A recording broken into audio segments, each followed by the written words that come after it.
கடனை பிரச்சனை. நம்ம வாழ்க்கையில் வந்து நிறைய பேர் வந்து கடனை வாங்குகிறோம். கடன் வாங்கிட்டு நம்ம வர வருமானம் 500 இருக்குது. ஆனால் கட்ட வேண்டிய கடன் எவ்வளோ வருது? டெய்லி 1000 ரூபா. அப்போ சம்பாதிக்கிறோம், 500 ரூபா சம்பாதிக்கிறோம். நம்ம அந்த வட்டி கட்டு ரொம்ப கஷ்டமாக, வட்டியும் கட்ட முடியல, அசலும் கட்ட முடியல. நிறைய பிரச்சனைகள் வருது. குழு வாங்குகிறோம், அந்த குழு பிரச்சனை அதே மாதிரி தான். காலையில் எழுந்திரிச்சு நிறைய பேர் நான் பார்த்துட்ருப்பேன், எந்த வீட்டுக்கு போகிறாங்க, அந்த வீட்டுக்கு போகிறேன், எங்கெங்கேயோ தேடுறாங்க. ஆனால் சில நேரத்தில் அவங்களால கட்ட முடியல.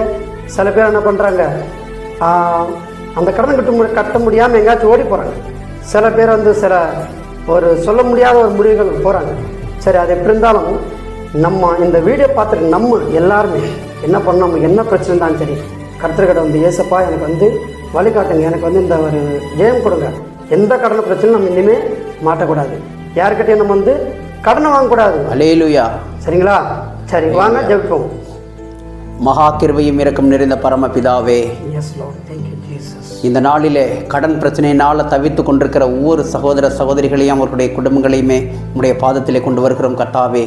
அவர்களுடைய பிரச்சனையை நீ தீர்த்து வைத்திடும் ஆண்டவரே.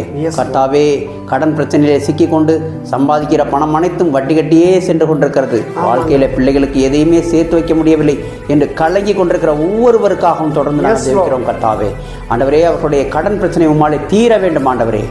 பிசாசானவன் எவனை விழுங்கலாமோ என்று கர்ஜிக்கிற சிங்கத்தை போல் பார்த்து கொண்டிருக்கிறான்.